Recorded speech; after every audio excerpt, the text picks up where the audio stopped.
जय हिंद। मित्रों, मैथमेटिक के बारे में सभी लोगों की अलग अलग धारणाएं हैं, परंतु मैथमेटिक के बारे में हम एक बात जरूर बताना चाहेंगे कि मैथमेटिक दुनिया की सबसे आसान सब्जेक्ट है।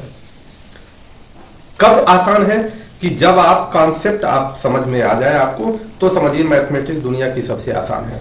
बेसिक कॉन्सेप्ट अगर समझ में आ जाता है तो दुनिया की सबसे आसान है। अगर आपका कॉन्सेप्ट क्लियर नहीं है तो दुनिया का सबसे कठिन सब्जेक्ट है। अब समस्या ये है कि जो बच्चों को मैथमेटिक्स समझ में नहीं आ रहा है उसके एक और कारण है। जैसे अंग्रेजी माध्यम में बच्चों का एडमिशन हो जा रहा है, परंतु उसमें 90% स्टूडेंट वे स्टूडेंट हैं जिनका हिंदी माध्यम से संपर्क ज्यादा है या घरों में हिंदी माध्यम का ही उपयोग ज्यादा किया जाता है, और वो आधे से ऊपर ऐसे तो हैं कि जो समझ ही नहीं पाते हैं कि हम मैथमेटिक में किस प्रकार से जो लैंग्वेज लिखा उस लैंग्वेज का अर्थ ही नहीं समझ पाते कि हम क्या करें, क्या ये पूछ रहा है। अगर ये जो पूछ रहा है उसको भी समझ जाए तो भी समझिए मैथमेटिक्स बहुत आसान हो जाएगा। उन बच्चों के लिए सबसे बढ़िया बात हम ये कहते हैं कि पहले तो बार बार जो भी आपको पूछा जा रहा है क्वेश्चन, उस क्वेश्चन को बार बार पढ़ने का प्रयास करिए। जब कई बार पढ़ेंगे तो फिर मैथमेटिक्स आपके लिए आसान हो जाएगा और कुछ न कुछ उसमें से निकल करके आएगा।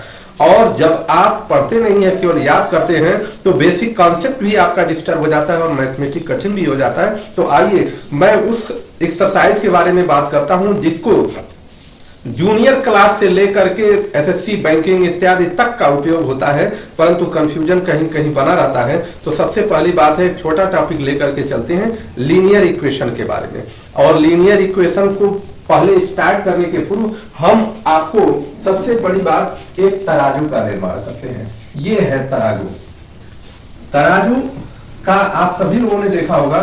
तराजू की स्थिति यह होती है कि जब दोनों तरफ बराबर भाग में रखा होता है, जब दोनों तरफ वजन बराबर होता है तो एकदम बैलेंस में रहता है, और एक तरफ जो ही वजन डिस्टर्ब हो जाएगा, कम या ज्यादा होगा, तो बैलेंस डिस्टर्ब हो जाएगा। उसी प्रकार से लीनियर इक्वेशन में बहुत सारे कॉन्सेप्ट हैं जिसमें आपको वजन एक तरह से बराबर रखना है।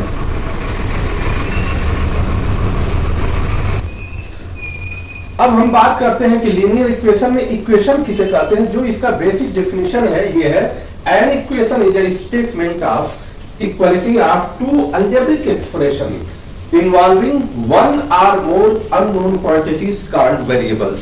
माने ऐसा एक इक्वेशन है जिसमें ऐसी टू अलजेब्रिक एक्सप्रेशन है, दो अलजेब्रिक एक्सप्रेशन है involving one or more unknown quantity. उसमें एक या उससे ज्यादा अननोन क्वांटिटीज होते हैं, अर्थात उसको निकालना होता है, फाइंड आउट करना होता है, उसी को हम इक्वेशन कहते हैं। इक्वेशन से बहुत सारे सॉल्यूशन को डिफाइन किया जा सकता है। अब इसके लिए हमें पहले बेसिक कॉन्सेप्ट समझना होगा कि बेसिक कॉन्सेप्ट क्या है। ये तराजू का ध्यान दीजिएगा। सबसे पहली बात क्या है, इक्वेशन का एग्जाम्पल हम कोई देख लेते हैं किस तरह से एग्जाम्पल है। हमें यह समझ लेना है, मान लीजिए 2x + 3 या 5 = 7 - 3x। ये एक एग्जाम्पल है, छोटा सा एग्जाम्पल है। अब इस सिंपल एग्जाम्पल में सबसे पहली बेसिक कॉन्सेप्ट क्या है कि जो इसमें कुछ भी हम करेंगे, ऐड और सब्ट्रैक्ट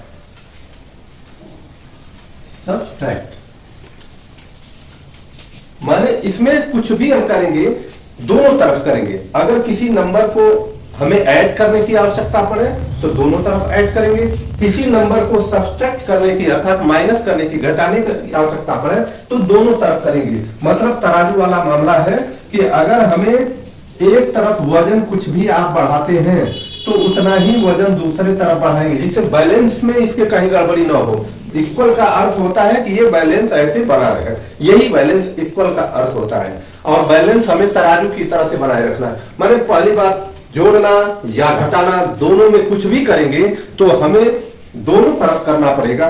दूसरी बात है, मल्टीप्लाई करना हो,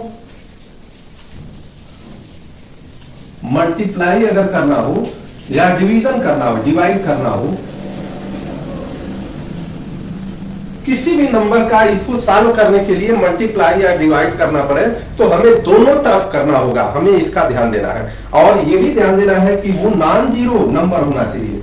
नॉन जीरो मतलब हम जीरो से अगर डिवाइड या मल्टीप्लाई कर देंगे तो उसका मतलब कुछ और हो जाएगा, अगर जीरो से डिवाइड कर देंगे तो वही अनडिफाइंड हो जाएगा, और जीरो से मल्टीप्लाई कर देंगे तो जीरो हो जाएगा, तो फिर आपका मामला गड़बड़ हो जाएगा। इसलिए हमें नॉन जीरो नंबर से कोई भी अगर मल्टीप्लाई करते हैं, डिवाइड करते हैं, तो वही करना होगा।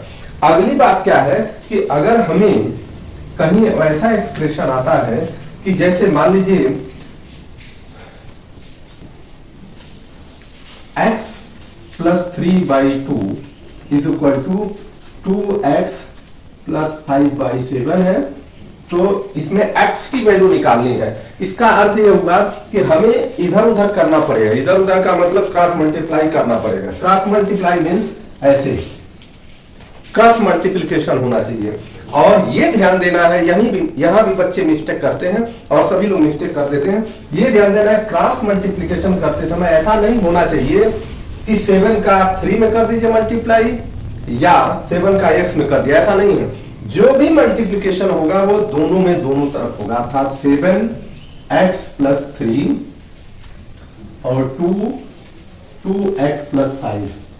याद रखिए, मतलब क्रॉस मल्टीप्लिकेशन जो भी होगा ब्रैकेट आप लगा लेंगे स्मॉल वाला और दोनों तरफ होगा। यहां भी मिस्टेक बच्चे कर देते हैं, कारण है कि कॉन्सेप्ट की कमी है। जब कॉन्सेप्ट जब तक डेवलप नहीं होगा तब तक हमारा काम ठीक नहीं होगा। अब उसके बाद हम आते हैं कि ये तो आपके बेसिक कॉन्सेप्ट की हम बात कर रहे हैं कि बेसिक कॉन्सेप्ट के हिसाब से चलते हैं।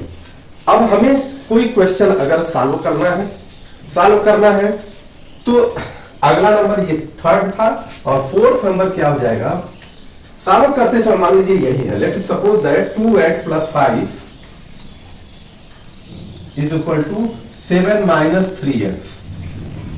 कह रहे हैं कि इसको सॉल्व करिए, तो आपको करना क्या पड़ेगा, जो वेरिएबल्स है, find the value of x, तो वेरिएबल यही है x है, तो वेरिएबल को एक तरफ कर लेते हैं और जो नंबर्स है, ये कांटेक्ट नंबर है, वो दूसरी तरफ कर लेते हैं।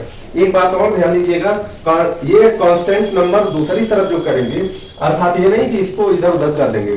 वेरिएबल्स के मल्टीप्लिकेशन में या डिवीजन में जो भी कांस्टेंट नंबर होंगे वे सारे कांस्टेंट नंबर उसके साथ ही मूवमेंट करेंगे।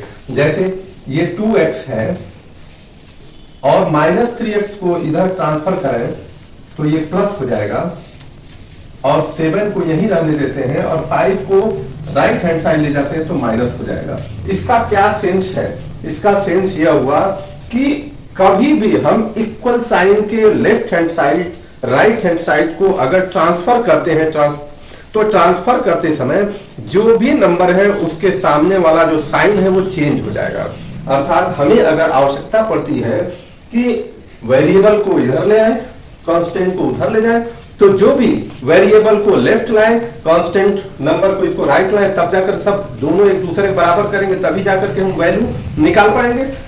तो इसका साइन चेंज हो जाएगा। ये देखिए माइनस 3x था तो ये इधर आया तो प्लस 3x हो गया, और ये प्लस 5 है तो उधर आया तो माइनस 5। सबसे बड़ी समस्या बच्चों की ये है, या सबकी जो भी है कॉन्सेप्ट जिनका ठीक नहीं है, सबसे बड़ी बात है कि आज वर्तमान समय लैंग्वेज प्रॉब्लम है कि हिंदी माध्यम के बच्चे होते हैं, अंग्रेजी माध्यम में उनके पिताजी एडमिशन करा देते हैं, उनको अंग्रेजी का लैंग्वेज समझ में नहीं आता कि ये क्वेश्चन क्या पूछा है। इसके कारण बच्चे बहुत ऐसे क्वेश्चन होते हैं, आसान क्वेश्चन को भी नहीं कर पाते हैं। तो इस प्रकार से हमें इस पर ध्यान देना है, बेसिक कॉन्सेप्ट के बारे में हमें ध्यान देना है।